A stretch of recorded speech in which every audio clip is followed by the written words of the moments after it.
एक छोटे से गांव में सुंदर नाम का आदमी अपनी पत्नी कविता और 10 साल के छोटे बेटे सौरभ के साथ रहता था। सुंदर का गरीबी के मारे बुरा हाल था। उसके घर में कई कई दिन भोजन नहीं बनता था। एक दिन गांव में एक आदमी मिठाई बेचने आता है। बड़ी दूर से आए हैं, प्यार का तोहफा लाए हैं, अपना लो या ठुकरा दो भैया, हम तो मिठाई लाए हैं। खाओगे एक बार तो मांगोगे बार बार, मिठास भरी है इसमें, सबको भाएगी ये मेरे यार। देखते ही देखते मिठाई खरीदने वालों की भीड़ लग जाती है। कविता और उसका बेटा सौरभ अपने घर के दरवाजे के बाहर बैठे हुए होते हैं। मिठाई वाले को देखकर सौरभ अपनी माँ से कहता है, माँ देखो ना, सब मिठाई खरीद रहे हैं, मुझे भी मिठाई दिलवाओ। बेटा मेरे पास पैसे नहीं है, जब ये अगले हफ्ते मिठाई बेचने आएगा तब मैं तुझे मिठाई दिलवाऊंगी। नहीं, मुझे अभी मिठाई चाहिए। आप मुझे हर बार यही कह के बहका देती हो कि अगली बार दिलवाऊंगी। सौरभ अपनी माँ से मिठाई लेने के लिए जिद करने लगता है। कविता गुस्से में आकर सौरभ के 2 थप्पड़ मारकर अंदर ले जाती है। रोना बंद कर, जब एक बार कह दिया मेरे पास पैसे नहीं है तो फिर मैं तुझे मिठाई कहाँ से दिलवाऊं? तुझे पता भी है हम कितनी मुश्किल से अपना गुजारा कर रहे हैं, घर में एक पैसा भी नहीं है। ये कहते हुए कविता की आंखों में आंसू आ जाते हैं। उतने में ही सुंदर आ जाता है,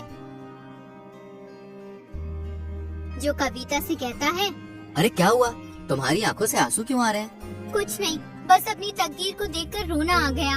आज मिठाई वाला आया था। सौरभ मुझसे जिद करने लगा कि मुझे मिठाई दिलवाओ।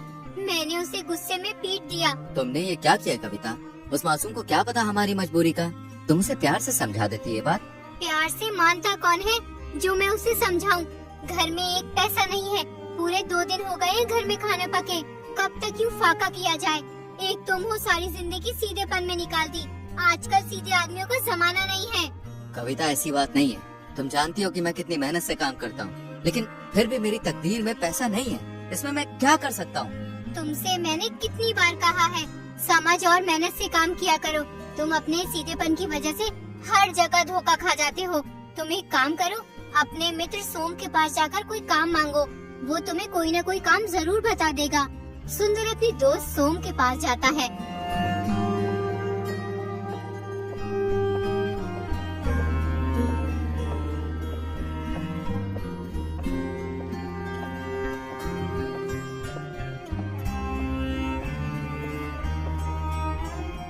और उससे कहता है, सोम, मैं इस वक्त बहुत परेशानी से गुजर रहा हूँ। गरीबी से हाल बेहाल हो रहा है, घर में खाने के लिए अनाज का एक दाना भी नहीं है। सोम भाई, तेरे पास एक उम्मीद लेके आया हूँ। तुम्हारे पास ढेर सारी जमीन है, घोड़े हैं, बैल है। तुम मुझे अपने खेतों या जानवरों की देखभाल का कोई भी काम दे दो, बड़ी मेहरबानी होगी भाई।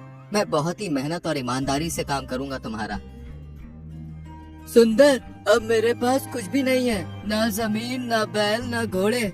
यूँ समझ लो मेरा हाल भी बिल्कुल तुम्हारी तरह है। हाँ, अगर फिर भी तुम मेरे साथ काम करना चाहते हो तो मैं तुम्हें अपने साथ रख सकता हूँ, लेकिन देखो काम थोड़ा मुश्किल होगा। मुश्किल तो सभी काम होते हैं भाई, अगर हम मेहनत से करें तो मुश्किल काम भी आसान लगने लगता है। ये काम इतना आसान नहीं है जितना तुम समझ रहे हो। दरअसल मैं एक आदमी के साथ मिलकर चोरी का काम करता हूँ। अगर तुम चाहो तो तुम भी हमारे साथ चोरी का काम कर सकते हो। चोरी? अरे नहीं नहीं नहीं भाई, मुझसे चोरी का काम नहीं होगा। देखो सुंदर, घर के गुजारे के लिए कुछ ना कुछ तो करना ही पड़ेगा। अब यूँ बीवी बच्चों को भूखा तो नहीं देखा जाता ना। सुंदर को सोचने के बाद सोम से चोरी करने के लिए हामी भर देता है। अब सोम, सुंदर और राकेश तीनों चोरी करने लगते हैं। कुछ ही दिनों में वो अच्छा खासा धन चुराकर जमा कर लेते हैं। एक बार उनके हाथ सोने के सिक्कों से भरा मटका लग जाता है। वो उस मटके को ऐसी जगह छुपा देते हैं जहाँ किसी की नजर न पड़ सके। उसके बाद वो तीनों उसकी हिफाजत अपनी जान से भी ज्यादा करने लगते हैं। कुछ ही दिनों में उन तीनों का मन चोरी से भर जाता है।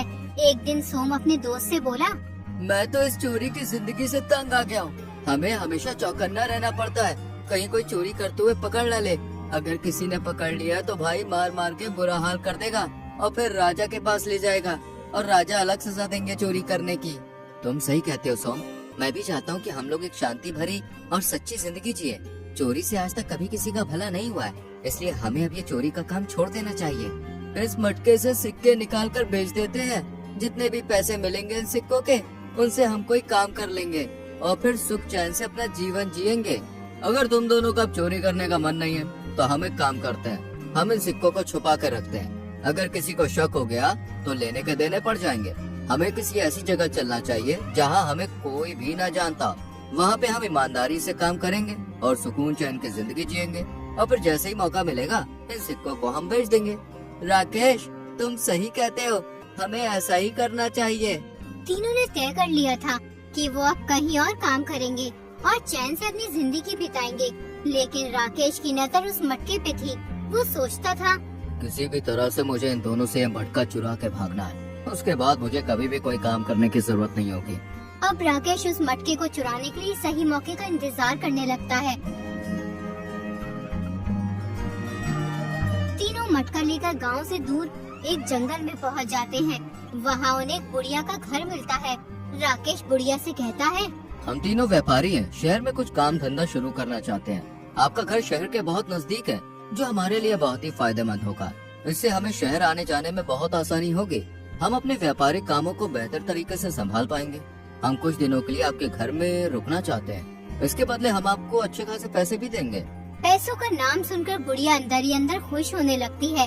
बुढ़िया बहुत ही लालची थी, लेकिन जितनी वो लालची थी उससे कहीं अधिक ईमानदार भी थी। उसने तीनों की खूब खातिरदारी करी और फिर बोली, आप जब तक चाहे तब तक यहाँ रह सकते हैं। इसे अपना ही घर समझो। तीनों को पता लग चुका था कि बुढ़िया बहुत ही नेक और सच्ची औरत है, जिसे पराई दौलत का लालच नहीं है। इसलिए उन्होंने अपना सोने के सिक्कों से भरा मटका बुढ़िया को संभालने के लिए दे दिया। कृपया आप इस मटके को संभाल कर रखना, और एक बात का ध्यान रखना, इस मटके को हमें तभी देना जब हम तीनों एक साथ तुमसे मटका लेने आए। ठीक है, मैं इस मटके को बहुत ही संभाल कर रखूंगी। लेकिन इस मटके के अंदर क्या है, ये तो बताओ मुझे। इस मटके के अंदर हम तीनों की जिंदगी भर की कमाई है, इसलिए तुम्हें संभालने के लिए दे रहे हैं।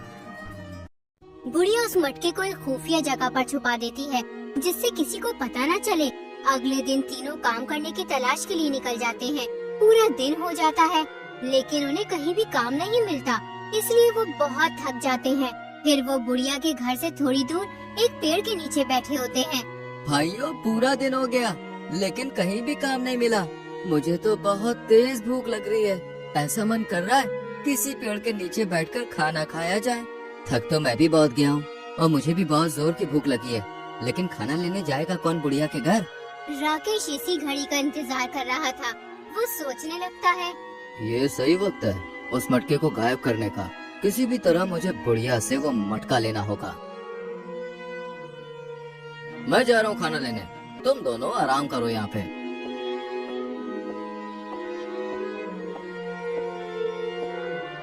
राकेश बुढ़िया के घर पहुंचकर बोला, माँ, मुझे मेरे दोस्तों ने मटका लेने भेजा है। दरअसल हम उस मटके के 4 हिस्से करना चाहते हैं।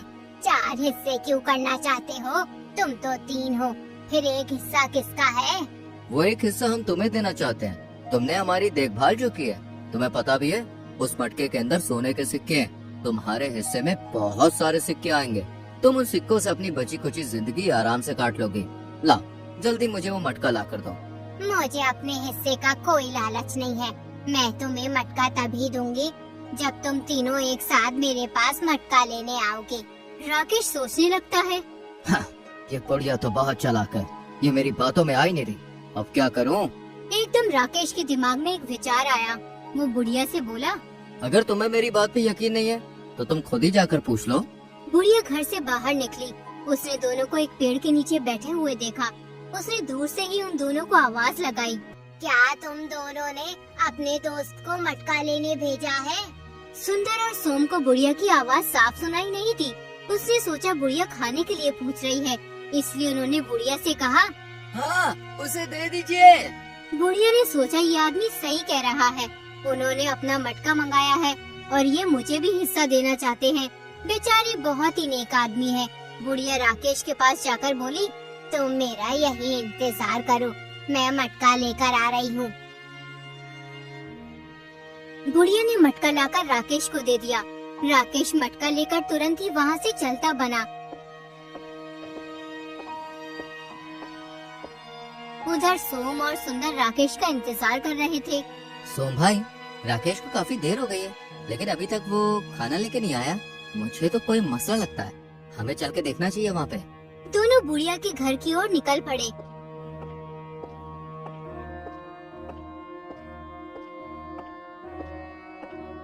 घर पहुंचकर वो बुढ़िया से बोले, हमने अपना दोस्त राकेश खाना लेने भेजा था, लेकिन वो हमारे पास नहीं आया। वो कहाँ है? तुमने उसे खाना लेने भेजा था या सोने के सिक्कों से भरा मटका? अरे हमने उसे खाना लेने भेजा था। उन दोनों की बात सुनकर बुढ़िया घबरा जाती है। उसने मुझसे कहा था तुमने उसे मटका लेने भेजा है। मैंने तुमसे भी पूछा था, तुमने मुझसे कहा हाँ दे दीजिए, इसलिए मैंने उसे मटका दे दिया। बुढ़िया की ये बात सुनकर उन्हें एक झटका सा लगा। वो तुरंत समझ गए कि उनके दोस्त राकेश ने उन्हें धोखा दे दिया है। हमने आपसे कहा था कि मटका तभी देना जब हम तीनों एक साथ आपसे मटका मांगेंगे, लेकिन तुमने हमारी बात नहीं मानी और मटका राकेश को दे दिया। मुझे तो लगता है तुम दोनों ने हमारे माल को हथियाने की साजिश की है। तुम भी उसके साथ मिली हुई हो और हमारा पागल बना रही हो। दोनों की बात सुनकर बुढ़िया बहुत दुखी हुई और बोली, मैंने कभी जीवन में किसी के साथ धोखा नहीं किया। तुम फालतू में मुझ पर शक कर रहे हो। तुम झूठ बोल रही हो। तुम्हें हमारे साथ राजा के पास चलना होगा। दोनों बुढ़िया को राजा के पास ले जाते हैं और फिर राजा से कहते हैं, महाराज, हम तीनों ने इस बुढ़िया को अपनी जिंदगी भर की कमाई संभाल कर रखने के लिए दी थी। हमने इनसे कहा था कि हमें मटका तभी देना जब हम तीनों एक साथ तुम्हारे पास लेने आए, लेकिन इन्होंने हमारी गैर मौजूदगी में वो मटका हमारे दोस्त राकेश को दे दिया और वो मटका लेकर फरार हो गया। क्यों अम्मा जी, क्या ये दोनों सच बोल रहे हैं? हाँ महाराज, ये दोनों सच बोल रहे हैं, लेकिन मैंने इनसे आवाज देकर पूछा था कि क्या तुम्हारे दोस्त को मटका दे दूं, तो इन्होंने हाँ कह दिया, इसलिए मैंने उसे मटका दे दिया।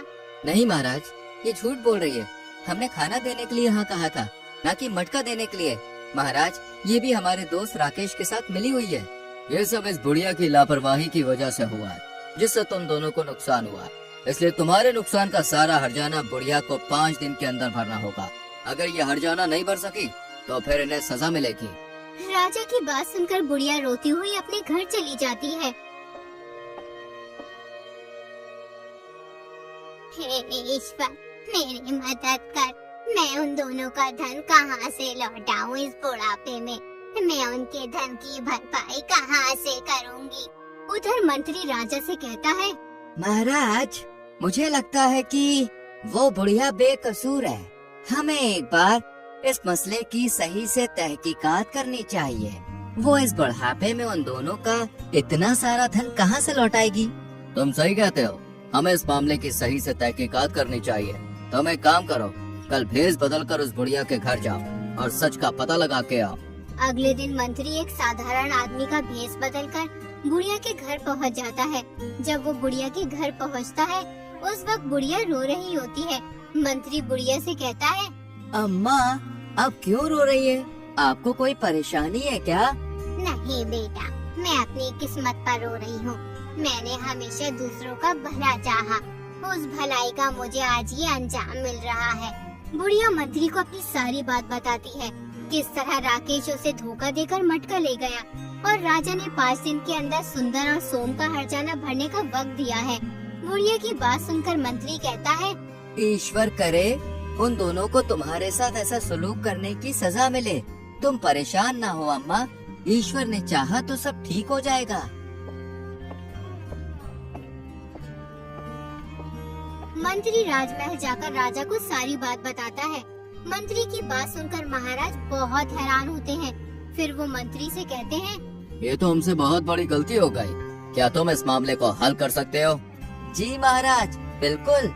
जैसे कि उन तीनों ने बुढ़िया से शर्त लगाई थी कि हमें मटका तभी देना जब हम तीनों एक साथ लेने आए, लेकिन वो तो 2 हैं, इसलिए शर्त के मुताबिक मटका तभी मिलेगा जब तीनों एक साथ आएंगे। शाबाश, बहुत खूब। तुम बहुत समझदार हो मंत्री। बुढ़िया और उन दोनों को बता दो कि इस मुकदमे का फैसला दोबारा होगा।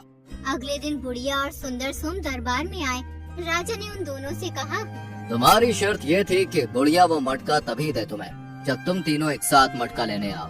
जी बिल्कुल महाराज, हमने ऐसा ही कहा था। तो ठीक है फिर, फैसला हो गया। बुढ़िया तुम्हें मटका देने के लिए तैयार है, लेकिन तुम्हें मटका तभी मिलेगा जब तुम तीनों एक साथ मटका लेने आओगे। अगर तुम्हें अपना मटका चाहिए तो तुम्हें अपने तीसरे मित्र को भी लाना होगा, तभी तुम्हें मटका मिल सकता है। जाओ, अपने तीसरे साथी को बुला कर लाओ, जिससे शर्त पूरी की जा सके। लेकिन महाराज, हम उसे कहाँ से तलाश करके लाए? वो तो मटका लेकर फरार हो गया है। हमें इस बात से कोई मतलब नहीं। अगर तुम्हें मटका चाहिए तो शर्त पूरी करनी होगी, वरना तुम यहाँ से जा सकते हो। दोनों बिना कुछ कहे राजमहल से चले जाते हैं। राजा का फैसला सुनकर बुढ़िया खुश हो जाती है। उसके बाद सोम और सुंदर राकेश को बहुत तलाश करते हैं, लेकिन उसका कुछ भी पता नहीं चलता।